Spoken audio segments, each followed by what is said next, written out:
Hello बच्चों, let's read the question. Why does free surface of a liquid behaves like a stretched membrane? Now to answer this question, first we will discuss here the key concept, and here the key concept is surface tension. तो सबसे पहले हम यहाँ पे surface tension के corresponding जो forces act करते हैं उनके बारे में डिस्कशन करेंगे. वी नो दैट जो हमारे पास यहाँ पे मॉलिक्यूल्स होते हैं उनके बीच में दो टाइप का फोर्स एक्ट करता है. एक होते हैं कोएसिव फोर्स और जो दूसरे होते हैं हमारे पास दो आर एडिसिव फोर्स. तो कोएसिव फोर्स होता है जो सेम टाइप ऑफ मॉलिक्यूल के बीच में यहाँ पे एक्ट करता है. लाइक जो वाटर और वाटर के मॉलिक्यूल के बीच में यहाँ पे एक्ट करेगा. और यहाँ पे जो कोएसिव फोर्स होता है ये अट्रैक्शन फोर्स होता है between the same type of molecule. Similarly अगर हम बात करें यहाँ पे एडिसिव फोर्स की, तो एडिसिव फोर्स हमारे पास यहाँ पे डिफरेंट टाइप ऑफ मॉलिक्यूल के बीच में अट्रैक्शन फोर्स प्रोड्यूस करता है.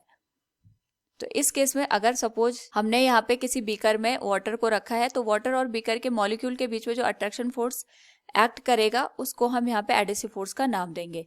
इस केस में हमसे ये पूछा गया है कि जो फ्री स्पेस ऑफ लिक्विड होती है वो स्ट्रेच्ड मेम्ब्रेन के जैसे बिहेव क्यों करती है.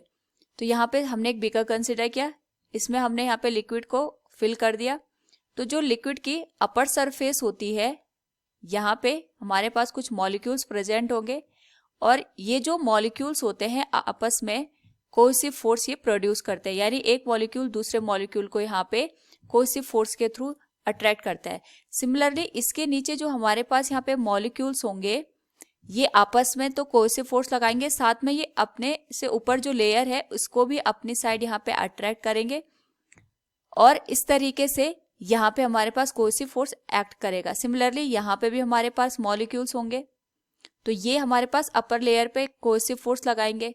तो अगर हम यहाँ पे ध्यान से देखें, जो हमारे पास ये बीच वाली लेयर है ये एक तरीके से बैलेंस्ड कंडीशन में इस पे अपर लेयर और डाउनवर्ड लेयर पे जो मॉलिक्यूल्स प्रेजेंट हैं ये कोएसिव फोर्स लगा रहे हैं लेकिन अपोजिट डायरेक्शन में, जिसकी वजह से ये जो हमारे पास लेयर है ये यहाँ पे इक्विलिब्रियम की कंडीशन में रहेगी. लेकिन अगर हम केवल अपर मोस्ट लेयर की बात करें यहाँ पे जिसमें इस तरीके से मॉलिक्यूल हमारे पास प्रेजेंट है, उस केस में इन पे डाउनवर्ड डायरेक्शन में कोएसिव फोर्स लगता है लेकिन यहाँ पे अपवर्ड डायरेक्शन में कोई भी फोर्स एक्ट नहीं करता है क्योंकि इसके ऊपर कोई भी वाटर का मॉलिक्यूल अवेलेबल नहीं है. जिस वजह से हमारे पास यहाँ पे जो ये मॉलिक्यूल्स होते हैं इन पे नेट डाउनवर्ड डायरेक्शन में फोर्स होने की वजह से ये अपने आप का जो एरिया है वो मिनिमम यहाँ पे रखना चाहते हैं. क्योंकि यहाँ पे डाउनवर्ड डायरेक्शन में एक तरीके से फोर्स लग रहा है तो यहाँ पे मिनिमम पोटेंशियल एनर्जी एक्ट करेगी और यहाँ पे एनर्जी को मिनिमम रखने के लिए ये अपना जो एरिया होता है इसको मिनिमाइज करते हैं और इसी एरिया को मिनिमाइज करने के लिए यहाँ पे जो मॉलिक्यूल्स होते हैं ये एक स्ट्रेच्ड मेम्ब्रेन के जैसे बिहेव करते हैं. सो वी कैन से जो हमारे पास यहाँ पे लिक्विड के सरफेस के ऊपर मिनिमम पोटेंशियल एनर्जी को मेंटेन करने के लिए यहाँ पे जो एरिया मिनिमाइज होता है इसकी वजह से आपस में जो ये फोर्स एक्ट करता है, मॉलिक्यूल्स एक दूसरे पे यहाँ पे फोर्स लगाते हैं, इसी फोर्स को हम यहाँ पे सरफेस टेंशन का नाम देते हैं. तो हम यहाँ पे कह सकते हैं due to the presence of surface tension on